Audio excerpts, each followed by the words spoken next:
मेरे प्यारे बच्चों, महर्षि वाल्मीकि द्वारा रचित रामायण पर आधारित संक्षिप्त रामकथा की कहानी का तीसरा एपिसोड आज आपके समक्ष प्रस्तुत करने जा रही हूँ। रामायण का 5वां अध्याय सुंदरकांड और 6ठा अध्याय युद्ध कांड की कथा बताने से पूर्व सुंदरकांड के बारे में मैं आपको बताना चाहूंगी कि हनुमान सीता जी की खोज करते हुए लंका पहुंच गए। मेरे प्यारे बच्चों, लंका त्रिकुटाचल पर्वत पर बसी हुई है।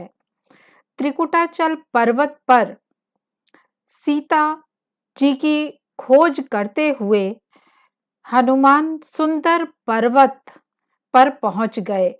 सुंदर पर्वत पर स्थित अशोक वाटिका में हनुमान जी की मुलाकात सीता जी से होती है। सुंदर पर्वत पर स्थित अशोक वाटिका में सीता जी से मुलाकात के वर्णन की वजह से ही इस कांड का नाम सुंदर कांड पड़ा। मेरे प्यारे बच्चों, इसमें हनुमान जी की विजय गाथा का ही वर्णन है और ऐसी मान्यता है कि सुंदरकांड का पाठ शुभ फल देने वाला होता है। इसीलिए शुभ कार्यों से पहले इसका पाठ करने का विशेष महत्व है। मेरे प्यारे बच्चों, छठे कांड युद्ध कांड के अंतर्गत आप देखेंगे कि राम दल सुग्रीव के और हनुमान के साथ लंका में प्रवेश करता है और वहां के राजा रावण के साथ युद्ध करता है। मेरे प्यारे बच्चों, तो अब मैं शुरू करती हूँ सुंदरकांड की कथा। इस सुंदरकांड की कथा में आप लंका में हनुमान का प्रवेश की कथा सुनेंगे, लंका दहन की कथा सुनेंगे और हनुमान का लंका से लौटने का प्रसंग सुनेंगे। तो मेरे प्यारे बच्चों, अब हम शुरू करते हैं सुंदरकांड की कथा। लंका में हनुमान का प्रवेश। महेंद्र पर्वत पर खड़े होकर हनुमान ने सामने की ओर लहराते हुए सागर की ओर देखे। पवन देवता का स्मरण करके उन्होंने अपनी लंबी भुजाएं आगे की ओर फैलाकर छलांग लगा दी। पवन की गति से वह लंका की ओर उड़ चले। हवा को चीरते हुए, गरजते हुए वे आगे बढ़ते चले जा रहे थे। बीच रास्ते में मैनाक पर्वत ऊपर उठता हुआ आया और उनको कुछ पल विश्राम करने के लिए कहा, परंतु हनुमान ने वहां विश्राम करना उचित नहीं समझा। वह उन्हें नमस्कार करके आगे बढ़े। अभी थोड़ा ही आगे बढ़े होंगे कि नागों की माता सुरसा उनके बुद्धि बल की परीक्षा लेने मुंह फाड़कर उनकी ओर दौड़ी। हनुमान ने बहुत विनय की, पर वह न मानी और हनुमान को खा जाने के लिए अपना मुंह फैलाने लगी। हनुमान भी अपना शरीर बढ़ाते चले गए। जब उनका मुंह बहुत चौड़ा हो गया, तब हनुमान अपना छोटा रूप बनाकर उनके मुंह में घुसकर तुरंत बाहर निकल आए और बोले, माते, अब तो मैं तुम्हारे मुंह में घुसकर बाहर आ गया हूँ, अब तो मुझे जाने की आज्ञा दें। सुरसा ने हनुमान को आशीर्वाद दिया और कहा कि वह राम के कार्य में अवश्य सफल होंगे। हनुमान वहां से आगे बढ़े। थोड़ा और आगे गए ही थे कि सिंहिका नामक राक्षसी, जो आकाश में घूमने वाले पक्षियों व राक्षसों को पकड़कर खा जाया करती थी, उसने हनुमान को अपनी ओर खींचना शुरू कर दिया। हनुमान सिंहिका की ओर खींचते चले गए। उसके समीप पहुंचकर उन्होंने नाखूनों से उसका पेट फाड़ डाला और फिर वहां से आगे बढ़े। समुद्र पार कर लंका जा पहुंचे। छोटे विडाल का सा रूप बनाकर हनुमान एक पेड़ पर चढ़ गए। वहां से उन्हें सारी लंका दिखाई दे रही थी। रात के अंधेरे में सोने की लंका जगमगा रही थी। नगर की शोभा और सुरक्षा देखकर हनुमान चकित हो गए। उन्होंने रात के अंधेरे में ही लंका में प्रवेश करना ठीक समझा। चांदनी रात में वे एक अटारी से दूसरी अटारी पर आसानी से कूदते हुए रावण के महल में घुसे। उन्होंने रावण को एक सजे हुए पलंग पर सोते हुए देखा। आसपास अनेक सुंदरियां सो रही थीं। हनुमान ने बड़ी सावधानी से रावण का अंतःपुर छान डाला, परंतु सीता उनको कहीं नहीं मिली। मंदोदरी को देखकर उनको सीता का भ्रम हुआ, परंतु उन्होंने शीघ्र ही समझ लिया कि वह सीता नहीं हो सकती हैं। अंतःपुर से लगी हुई अशोक वाटिका थी, जो कि सुंदर पर्वत पर स्थित थी। उस पर एक परकोटे के ऊपर से हनुमान ने सीता को एक वृक्ष के नीचे बैठे हुए देखा। पहरेदारों की आंख बचाकर वह वाटिका में घुस गए। वहां उन्हें तरह बेतरह के मुंह वाली राक्षसियां दिखाई दी। उन्हीं के बीच बैठी एक उदास स्त्री आंसू बहाते हुए उन्हें दिखाई दी। हनुमान को यह समझते देर न लगी कि वही सीता हैं। राम का अंतिम पहर था। लंकापुरी में वेद पाठ होने लगे। तभी हनुमान ने देखा रावण अशोक वाटिका में आ पहुंचा है। हनुमान डाली से चिपक गए, जिससे किसी की निगाह उन पर न पड़े। रावण को देख सीता थर थर कांपने लगी।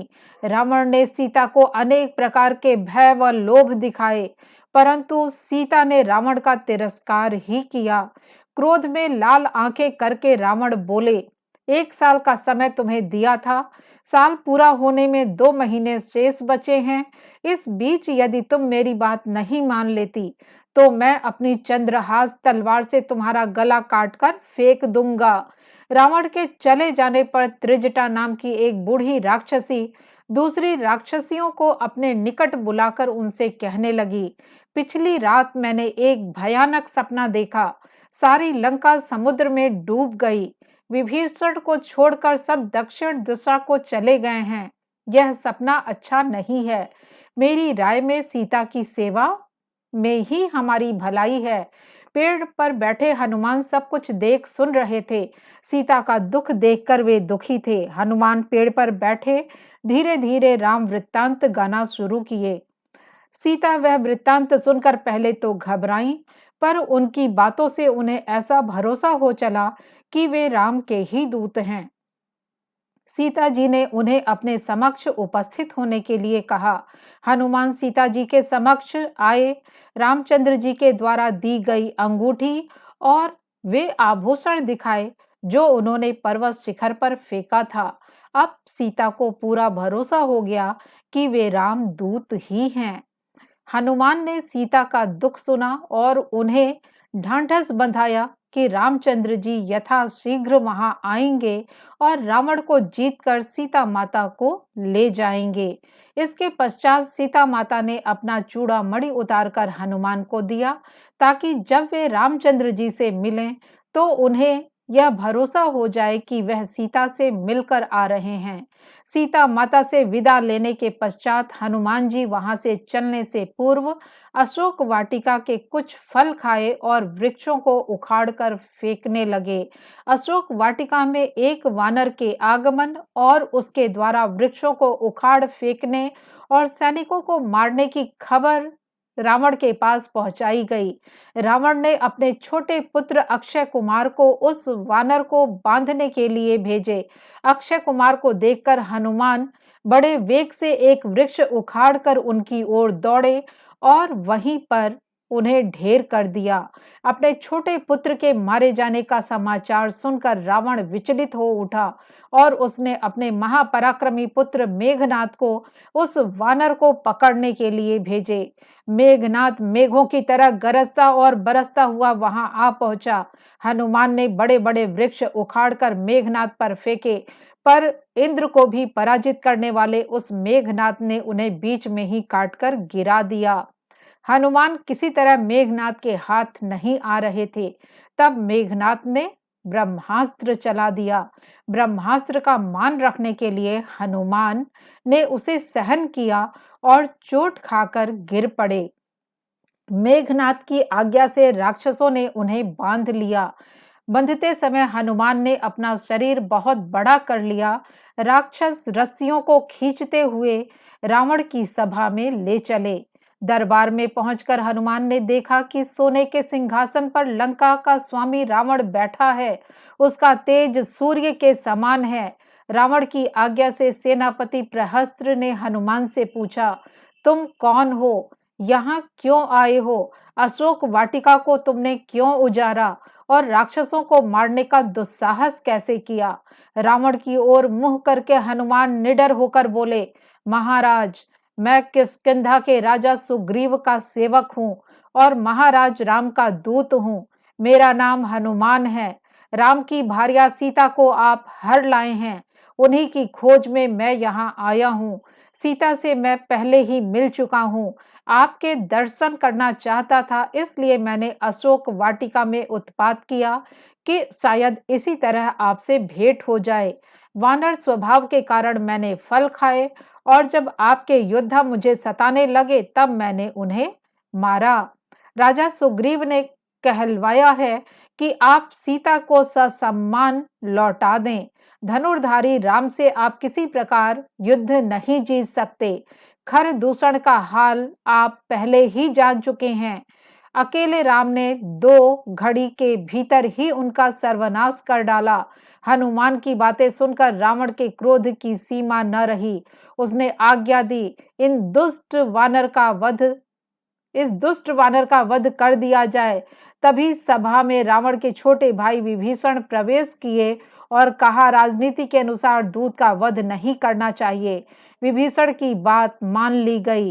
रावण की आज्ञा से वानर की पूंछ में तेल से तर कपड़े लपेटकर फिर आग लगाने की तैयारी होने लगी। रावण ने कहा, पूछहीन वानर जब अपने स्वामी के समीप जाएगा तब उन्हें मेरे बल का पता चल जाएगा। रावण की आज्ञा से राक्षस तेल में तर करके कपड़े हनुमान की पूंछ में लपेटने लगे। हनुमान ने भी अपनी पूंछ बढ़ा ली। ढेरों कपड़े लपेटे जाने के बाद उसमें आग लगा दी गई।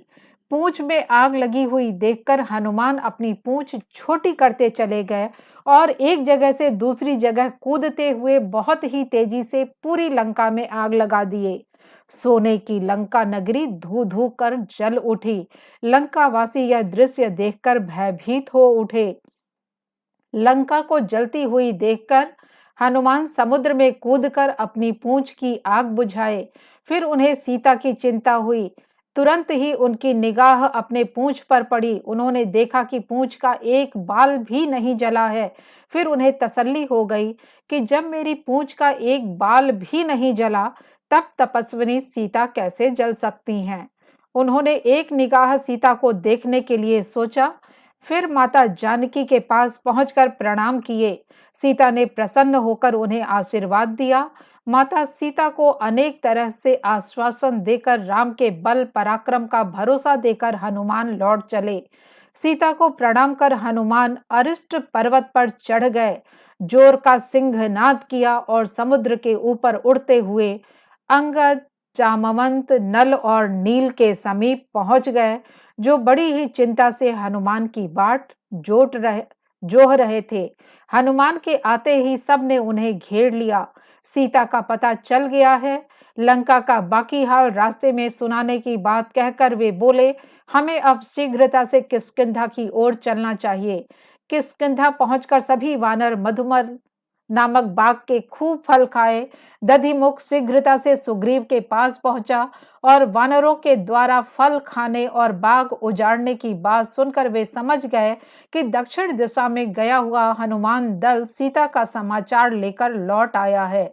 उन्होंने शीघ्रता से वानरों को लेकर आने के लिए कहा। सब वानरों ने सुग्रीव को प्रणाम किया। अंगद और जामवंत ने सीता से मिलने की सब कहानी सुग्रीव को सुनाई। सुग्रीव ने हनुमान को हृदय से लगा लिया। सभी को साथ लेकर सुग्रीव राम के पास प्रश्रवण पर्वत की उस गुफा में गए जहां राम और हनुमान सुग्रीव के संदेश का बेसब्री से इंतजार कर रहे थे। उन्होंने राम और लक्ष्मण से कहा कि हनुमान ने हम सब की लाज रख ली है। राम ने खड़े होकर हनुमान को हृदय से लगाया और लंका का समाचार पूछने लगे। हनुमान ने दुखी सीता की विपदा का सारा हाल कह सुनाया और यह भी कहा कि आर्य यदि 2 महीने के भीतर उन्हें लेने नहीं पहुंचेंगे तो दुष्ट रावण उन्हें मार डालेगा। सीता का दिया हुआ चूड़ामणि भी हनुमान ने राम को दिया। चूड़ामणि देखकर राम रो पड़े और सुग्रीव से बोले, यह चूड़ामणि जानकी को विवाह के अवसर पर उनके पिता से मिला था। वह इसे कभी अलग नहीं करती थी। सीता के बारे में राम तरह तरह के सवाल करने लगे। वह वहां कैसी हैं? राक्षसियों के बीच कैसे रहती हैं? उन्होंने तुम्हें कैसे पहचाना? हनुमान ने इन सभी प्रश्नों का यथोचित उत्तर दिया और राम को युद्ध के लिए उत्साहित करते हुए बोले, नाथ, आप शोक न करें, युद्ध की तैयारी करें और सीता को विपत्ति से छुड़ाएं। राम ने सुग्रीव से कहा, मित्र, अब देर न करें, अपनी सेना